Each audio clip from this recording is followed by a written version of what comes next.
Mr. Chair, this is in regard to the list of invited guests, Mr. Chair.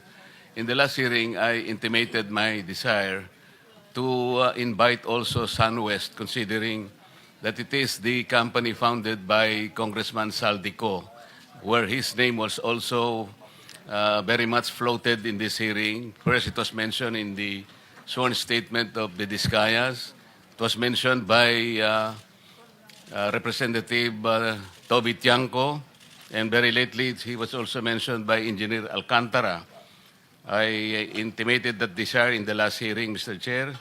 And also, I also asked whether Mr. Chavit Singson will be advised during this very hearing, Mr. Chair. I remember Vice Chair Erwin Tulpo confirmed us and said that he will advise you of this request, Mr. Chair. These are all requested.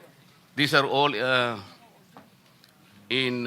captured in on page 207 of our transcript, Mr. Chair. So I wonder if the committee had made the invitations properly, Mr. Chair. Thank you. Unfortunately, I wasn't informed, Your Honor, but next hearing, we will invite them, definitely. Thank you. Likewise, Mr. Chair. Sir. Yes, Also, Dr. Jenny. administrative, also if we can invite again Regional Director Panakan kasi medyo malaki po yung napunta sa Mindoro. If hindi pa siya sumaharap, Panay Bulacan po kasi, malaki-laki rin po yung nailagay doon. I think a total of 40 billion. And also, si Congressman Toby Tiangco, I think his revelations during the first hearing were very revealing.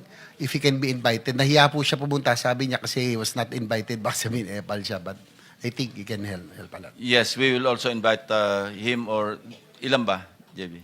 Only one? Ayan, si Toby Tiangco and Panakan and siguro yung mga taga Mindoro. We'll invite them in the next Thank you, hearing. Mr. Chair. Okay. Mr. Chair? Yes, Senator De La Rosa. So, hindi pala ito ang last hearing natin. Meron pa tayong kasunod na hearing. Definitely. Thank you, sir. Thank you. Thank you. And So- Mr. Chair, lastly, may I confirm if the chairman made an announcement that Mr. Saldico will not be invited? Yes, as you know, you have been a congressman for many years. There's what we call interparliamentary courtesy. We do not invite or summon members of Congress in the same manner that they don't invite senators to their hearings. It is up to the congressmen or senators concerned to appear before their inquiries in aid of legislation. That is a tradition. Yes, Mr. And Chair. that tradition is not accorded to individual members of Congress of either house. It is accorded to the institution.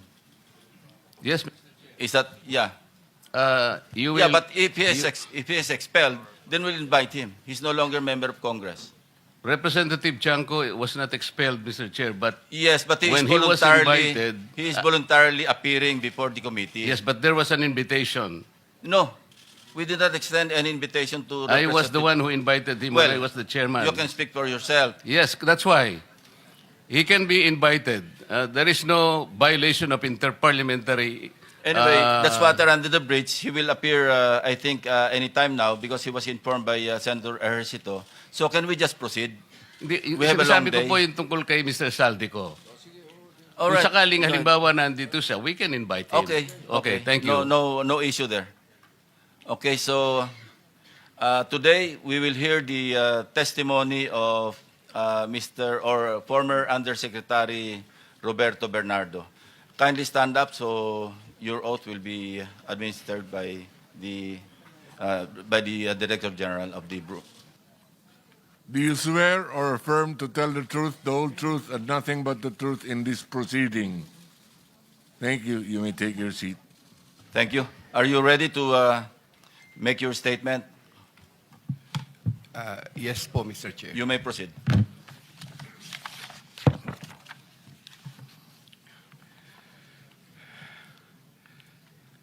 Dear Senator Lacson and honorable members of the Blue Ribbon Committee, I am Roberto Bernardo, formerly an Undersecretary for Operations of the Department of Public Works and Highways, DPWH.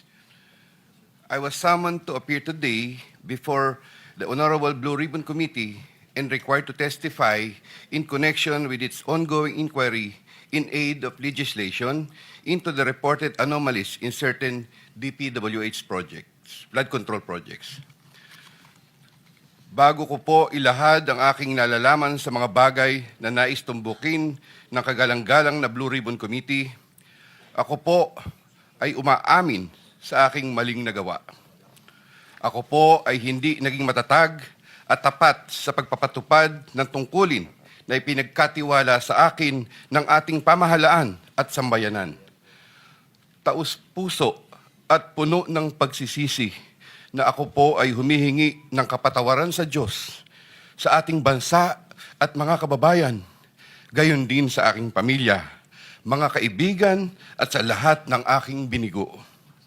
Nakagawa po ako ng pagkakamali at pinahintulutan ko po ang aking sarili na maging kasangkapan sa pagpapatupad ng isang masamang gawain. Handa po akong gawin ang lahat ng nararapat upang maiwasto ang aking kamalian at maiwasan na ito'y mangyaring muli. I wish to assure the Honorable Blue Ribbon Committee of my full cooperation with the investigation. I am submitting an affidavit outlining my knowledge and of and involvement in certain events material to the subject of investigation. Moreover, I will disclose and expound on related incidents within my personal knowledge, mindful not only of the materiality of my testimony, but also of my rights, as well as fearful of what effects my disclosures will have on my family's safety and well-being. I have applied before the Department of Justice for coverage as a state witness under Republic Act No. 6981, otherwise known as Witness Protection, Security and Benefit Act. I hope the Honorable Blue Ribbon Committee will find merit in my application and favorably endorse the same to the DOJ.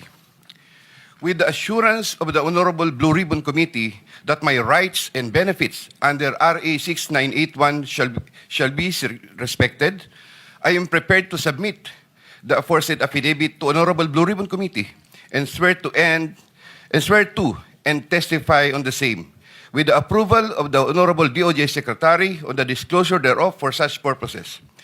The highly sensitive nature of the disclosures made in my affidavit cannot be stressed enough. These deal with involvement in irregularities of 4 senators and 1 congressman, 1 member of a constitutional commission, and 1 undersecretary, seriously undermining public trust in 2 out of 3 branches of our government and a constitutional body, thereby posing a significant threat to our national security as it may lead to political instability, which may weaken the ability of the government to function effectively. 25 of September 2025, Makati City, Metro Manila. And this, Mr. Chair, signed na po ito. Okay. May we hear from Secretary Remulla since he mentioned about his application for admission into the program? Your Honor, we will have to evaluate his statements in relation to all the other testimonies that we have gathered in the DOJ and in the Blue Ribbon Committee. The Senate President. Mr. Chairman, we would like to listen to your sworn affidavit, if you have one, or an affidavit that you will swear to complete the disclosure that you're talking about. Otherwise, those are mere general statements. Please, thank you. Yes, Mr. President, Mr. Chair, may I be allowed to read the Yes, you may proceed, Yusek Bernardo. affidavit? I, Roberto R. Bernardo, Filipino, of legal age, a resident of Malolos City, Bulacan, under oath, deposed and state. In connection with the ongoing Senate Blue Ribbon Committee investigations, I intend to submit this affidavit which provides details of my knowledge about matters within my jurisdiction relating to flood control projects when I was still serving as Undersecretary for Operations of the Department of Public Works and Highways. This affidavit lays out details. Sorry, excuse me. You have your counsel now with you? Yes, sir. Yes, po, Okay, Mr. on Chair. record. Okay. This affidavit lays out details of the involvement of legislators as well as other government officials with a commitment on my part to expand these disclosures as my best recollection of facts and records may serve. Number three, since the received an invitation to appear in these proceedings, I began collating, vetting, and consolidating all written communications, documents, tables, and matrices, and lists in my possession, the retrieval of which has been difficult since I retired from public service last August 2025. With the benefit of more time and greater freedom to access files, I am confident that I can provide even more material and relevant evidence that would clarify the issues once and for all. Number four, more importantly, I am executing and submitting this affidavit with my full and absolute consent as an integral part of my application to be admitted under the Witness Protection Program through the favorable recommendations of the Honorable Chairman of the Blue Ribbon Committee, Senator Ping Lacson, and the Honorable Senate President, Tito Soto, under Section 4, as well as Section 10 of Republic Act Number 6981, otherwise known as Witness Protection, Security, and Benefit Act before the Department of Justice. I attest and confirm that the names, dates, and transactions mentioned hereunder are based on my direct personal knowledge and have ample documentary support where necessary or desirable if given full opportunity to retrieve the same. Background facts. I earned my bachelor's degree in Bachelor of Science in Civil Engineering in 1984. I am a registered civil engineer by profession. In the year 1985, I began my 40-year stint in the DPWH as a laborer.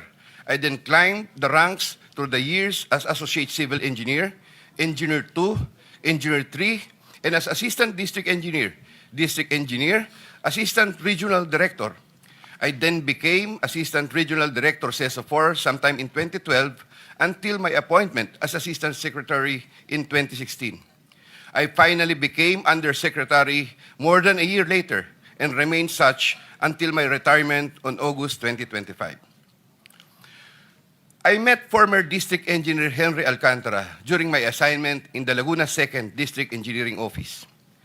Engineer Alcantara, Engineer Bryce Hernandez, Engineer J.P. Mendoza, and Engineer Algie Jumasig all belong to the Bulacan 1st DEO. 2020-2040 scheme. Sometime after the State of the Nation address of President Ferdinand Bongbong Marcos Jr. in July 2025, and while I was already on sick leave, I heard from Secretary Bunoan for the first time that Engineer Alcantara, Engineer Hernandez, Engineer Mendoza, and Engineer Dumasig were engaged in contracting activities using the licenses of other contractors. Subsequently, Engineer Hernandez confirmed this arrangement through one of the legislative hearings and by other contractors whose license they used.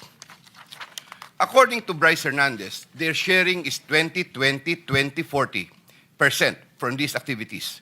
My understanding is that they had prepared and signed documents for purposes of collecting payments, which they then apportioned the profits amongst themselves. However, I must admit that I have no personal knowledge on the exact actions they took to accomplish this scheme, and I can only be asked general questions on the systems in place that would have allowed this modus operandi to happen. I categorically state that I have neither knowledge nor participation in these business activities, which were entirely done by Engineer Alcantara, Engineer Hernandez, Engineer Mendoza, and Engineer Dumasig on their own. Ghost projects. At about the same time, after the 2025 SONA, I also heard for the first time that aside from the 2020-2040 scheme, there were flood control projects, ghost projects, for which Engineer Alcantara, Engineer Hernandez, Engineer Mendoza, and Engineer Dumasig were also responsible. These were confirmed later by Secretary Bunaan during a separate legislative hearings. I called up Engineer Alcantara to ask him about these flood control ghost projects. He denied any participation. Subsequently, he likewise told me that he even convened the officers of Bulacan First DEO to confront them about these ghost projects, and that some officers, it was Engineer Hernandez, who was the primary person responsible for the same. In the exact words of Engineer Alcantara, si Bryce po yan. I categorically state that I have neither knowledge nor participation in these flood control ghost projects. Congressman Zaldico. My personal knowledge regarding Congressman Zaldico are set out as follows. Congressman Zaldico one time called me to say that he met Engineer Alcantara and wanted to confirm, maayos bang kausap si Engineer Alcantara? To which I replied, maayos po. Engineer Alcantara then told me that Kong Zaldico was asking for a 25% commission, and out of that amount, 2% was to be shared equally between Engineer Alcantara and myself. In his exact words, boss, hati na tayo sa 2%. Furthermore, Engineer Alcantara would tell me every time that he made deliveries of cash to Congressman Zaldico in compliance with his commitment to Congressman Zaldico.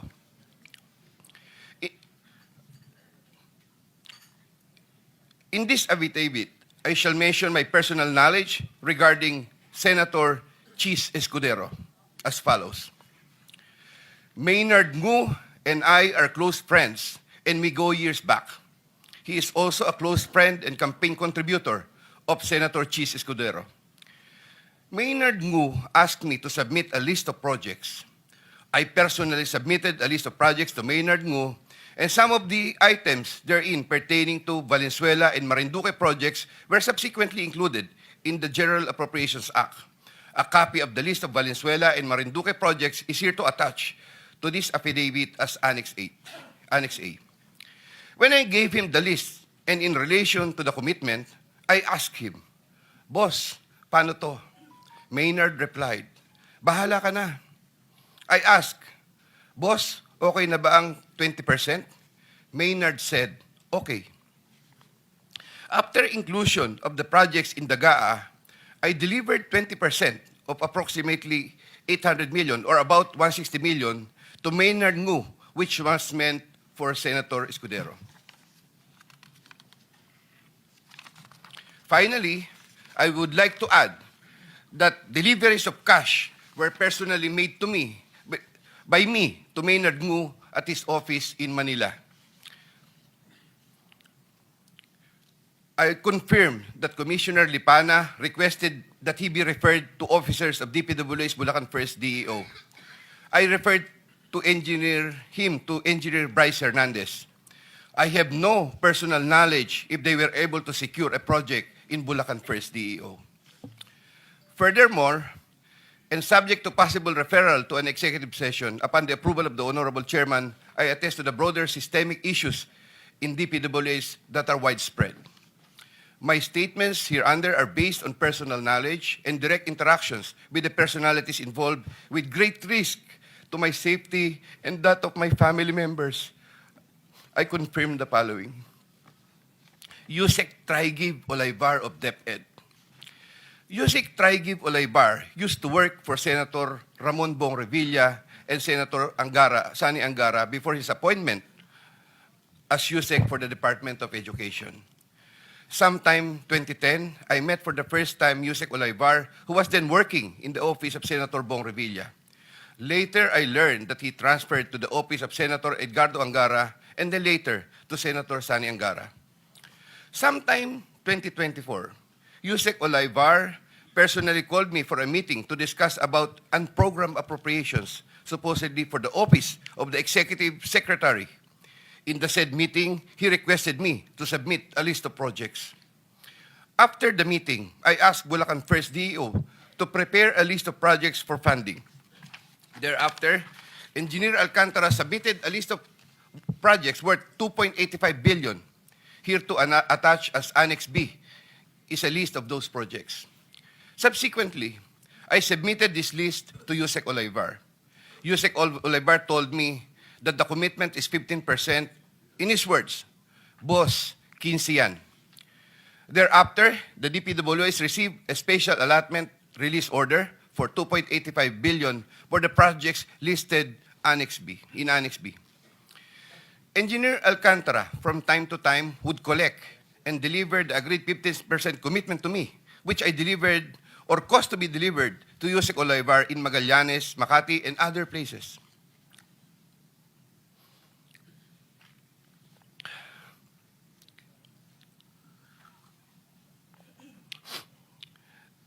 Senator Ramon Bong Revilla.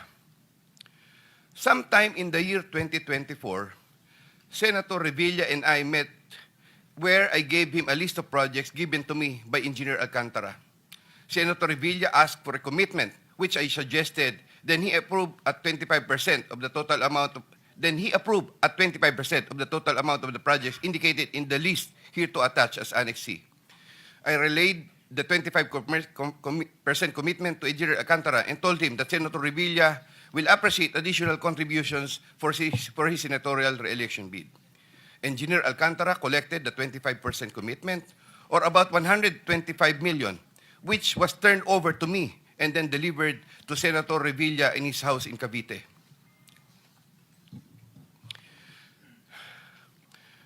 Senator Nancy Binay. Sometime in the year 2024, Carlin Villa, a staff of trusted confidant of Senator Binay, called me and asked for a commitment which was set at 15% of the total amount of the projects indicated in the list here to attach as Annex D. I relayed the 15% commitment to Engineer Alcantara.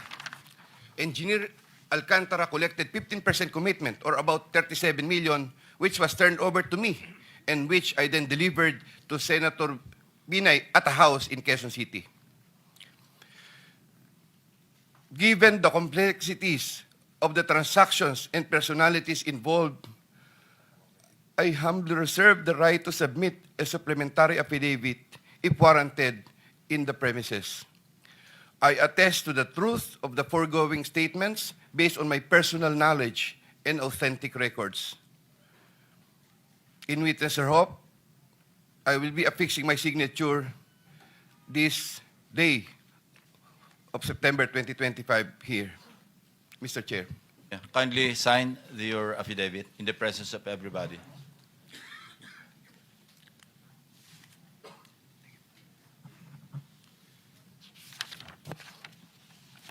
Here, Mr. Chair, I have already signed it. For the record, you signed the same affidavit that you read, no? Yes po, Thank Mr. you. Chair. Maraming salamat, Yusek. Secretary Remulla is recognized. Your Honor, after hearing his affidavit and his willingness to disclose all other details about the transactions that happened under his watch, may I respectfully ask the committee to allow the DOJ to have an evaluation of Mr. Bernardo immediately. This matter has to be done because of the gravity of the situation and the fact that we may have to really work overtime on legal matters that are needed, or necessary legal matters, so that we can preserve the monies and other things that are involved in this discussion. Thank you, Secretary Remulla. Will you be open to answer some questions addressed to the Secretary of Justice before you leave? Just like the last time? No, not to Yusek Bernardo, but to the Secretary for some clarificatory questions. I mean, to the Secretary of DOJ, not to the affiant. Because you have to bring him back after lunch, no? Not to you, but Secretary Remulla. Will you be willing to, not Yusek Bernardo? I'm referring my question to Secretary Remulla. If you're willing to accommodate just a few questions from the members, if they're... Yes, Your Honor. Of Okay. course, Your Honor. So we'll start with whoever. Senator Erwin Tulfo is first on the list. Kindly limit your questions to, in the meantime, no, to Secretary Remulla. Mamaya na lang yung kay Undersecretary Bernardo. Meron. Anybody? You have some questions? The same naman lang rin, Mr. Chair, na pag alis ni Secretary Remulla, alis din si Bernardo, baka pwedeng magtanong na kay Bernardo. Hindi. Ang kasunduan natin, pagbalik na lang, kasi hahaba eh.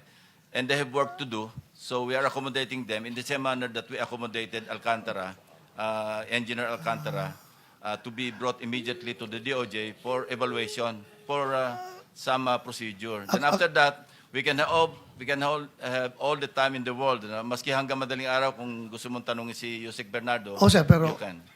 ito, for the benefit of general questions Hindi na, lang sana. we're just dahil- postponing. We're not rejecting your request to propound questions. Isa kasi sa akin kasi, sir, pag sabi niya ngayon dito, diretso kaagad file ng kaso sa DOJ without Hindi, no, us no, no, giving the benefit na makapagtanong man lang kung Sige. Sen. No, I think the thing is that the Department of Justice, as much as possible, would like to evaluate first.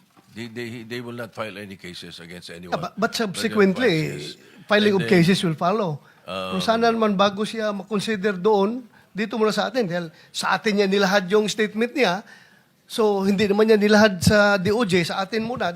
So sana makapagtanong tayo bago natin turn over sa DOJ for their consideration. Since there are no senators who wish to propound questions, I think you can, to the Sir- DOJ Secretary. Short lang Yes, for Senator. DOJ. Okay. Yes, sir.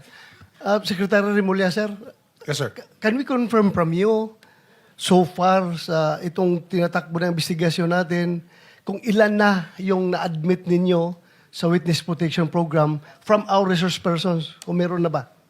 Sir, under the Witness Protection Program, dalawang klaseng testigo po. One is a protected witness, people who testify in proceedings. If they request assistance from the DOJ in applying for the program, we give them a protected witness status, which means bibigyan na ho namin sila ng security at yung mga ibang benefits pwede na makuha. Ang pagkakaiba lang, pag sinabi hong state witness, ibang procedure din po yun. Kaya yung po yung ina-evaluate ngayon, sa dami po ng transaksyon na nandito, inaayos po namin, tinitingnan ho namin kung paano ho, ano talagang krimen, saan kami magko-concentrate. At kung kaninong testimony po pinakamahalaga, under the Witness Protection Act, yun po, kailangan po makita namin kanino talaga ang necessary para makakuha kami ng conviction later on. Yun po lang ho ang ano dito. Sir, so far, the level of protection that is being provided to the Diskaya, to Bryce Hernandez, sa ngayon ay, sa amin pa lang yan, sa Senado? Yes, sir. Wala pa. Sir, I just wrote a letter to the Senate President. I don't know if it was sent here yesterday. Ito po yung informing the senators that we have provisionally accepted them to the program. Tapos i-evaluate namin sila as state witnesses, pero bibigyan ho sila ng security mula po sa sulat na to ay matanggap na Senado. Since they're still under itong tatlong taong ito, si Bryce Hernandez, JP Mendoza, and Henry Alcantara, ay nasa custody po ng Senate at naka-contempt, hindi po namin sila binibigyan pa ng security. Pero ini-inform po namin kayo na bibigyan na namin ng security. And then we have to process also Mr. Diskaya again tomorrow. Mahabang proseso ho ito kasi ang dami hong transaksyon, tsaka dapat alam po natin ang direksyon kung saan po papunta ang mga demanda. Thank you, Secretary Remulla. Mr. Chair, okay na ako. Thank you. Mr. Chair, Yes, Senator Marcoleta. I just want to make a record that when I approached the Secretary of Justice together with Engineer Bernardo, both of them committed that Engineer Bernardo will go to the DOJ accompanied by the DOJ Secretary for the purpose of filing the appropriate charges only. And Engineer Bernardo will not in any way add or alter the affidavit that he presented before us. Meaning to say, no additions, no subtractions, walang alterations. Whatever copy that he distributed to this committee will be just that. That is correct. Thank At you, saka, Mr. Chair. recorded naman po, nasa transcript, nasa YouTube, nasaan pa. Yes, sir. Kasi Kaya po, kung mag-alter siya, he will be liable for perjury. Hindi po, no supplement, no nothing. Kasi No, po yung he iba, pagdating dito, nagsusupplement. Ang sabi niya, wala na po akong idadagdag. Yun lang po. Meron siya sa statement niya na I humbly reserve the right to submit a supplementary affidavit Yun nga if po warranted. Kaya po in the sinabi ko sa premises. kanya, meron ka rito, magdadagdag. Kasi dapat sana alam natin because he presented himself before this committee, but whatever he does outside this committee, wala tayong kinalaman. Hindi na po natin nalalaman kung ano mangyayari. I mean, for purposes of transparency, Mr. President, You're saying Mr. Chair, that, just kaya in case- po pumapayag na kami na dadadil. Paano yung supplemental? Hindi na po natin malalaman. There will be no guidelines. Dito rin po yung dito rin supplemental. gagawin yung supplemental. Hindi nga po natin malalaman eh. We will not be guided. Ano ba sasabihin niya? Why not before us? Hearing is suspended. We'll now allow Secretary Remulla and Yusek Bernardo to leave the premises with a promise or commitment to come back this afternoon. In the meantime, we are now opening to the members yung pagtatanong sa ating mga other resource persons. Yes, you may, your excuse, Secretary Remulla.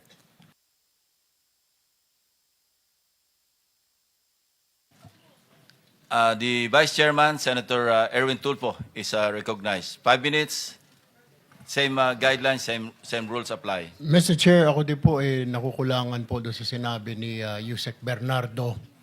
Parang kulang pa po yung mga tao na tinuro niya. So I believe, yung sa supplemental po, aantayin na lang po natin. Siguro pagbalik niya because hindi pa ako naniniwala na itong 4 lang po ito. I'm sure meron din po siya siguro mabanggit sa Kongreso, Mr. Chair. Anyway, I would just like to direct my question to Engineer Henry Alcantara. Mr. Alcantara, sang-ayon po ba kayo doon sa sinasabi ni Yusek Bernardo na dating boss mo? Doon po sa mga personalidad na binanggit niya, wala po akong personal knowledge. Doon naman po sa sinasabi niya na 15 po, ginagalang ko po yung opinion niya. Pero ako po talaga ay 25 po at kung ano po yung nasa affidavit ko, yun po ang dinadala ko po. Pinadadala ko po sa mga driver po. So magkaiba po yung sinasabi niya na 15% doon sa sinasabi niyo na 25% ang dinadala niyo po sa kanya. Yes, Sir Honor. Ako po, yun po talaga ang hinahanda namin at pinadadala po sa mga driver po, Your Honor. May babanggit po ba siya na doon po sa 25 na yon ay para kay senador na ganito lang o wala na siya binabanggit na meron din ako dyan? Wala po, Your Honor. So ibig sabihin, doon sa sinabi niya po na statement, linawin ko lamang, na 15% po ang dinadala niya doon sa mga umano'y mga kasamahan po namin dito versus doon sa binibigay mo sa kanya na 25%. Kulang po. Is that what you're saying? Ang bigay niyo po sa kanya 25%, pero yung nabanggit niya kanina ay 15% lang. So, nawawala po yung 10%. Saan po kaya napunta, Ginoong Alcantara? Hindi ko na po alam as far as ang knowledge ko po at ang dinadala po namin ay 25% po. Yun po ay hinahanda po. Kasama po ang mga tao ko na naghahanda po nun at nagbibilang, Your Honor. Chair, nawawala po yung 10% po na ito doon sa 25 na piniprepare nila. Pero po, Mr. Chair, ang tanong ko lang po ulit ay, pero sa pag-prepare po, hindi po ninyo tanong para kanino ba ito, boss? Para kanino ba ito, boss? Para kanino? Tama naman po yung mga pinagsasabi niya pong pangalan. I never asked po, Your Honor, kasi po siya lang naman po yung kausap ko po, Your Honor. Siya lang kausap mo? Yes po. Alright. Isa pa pong matanong ko po, kasi nabanggit na rin po ni ninyo, ng grupo ninyo, yung 3 pong kasamahan po namin earlier, o 2 po namin kasamahan, si Senador Jinggoy Estrada. Si Senador Jinggoy po ba, na-meet ninyo personal o kahit nakausap sa telepono in person? Never po, Your Honor, na kausap tungkol po sa ganyang bagay o sa telepono po. Never So, po. hindi po ninyo na-meet? Yes po, Your Or Honor. nakausap si Senador Jinggoy? Hindi po, maliban lang po nung, hindi ko po alam kung birthday yun, yung nasa picture po.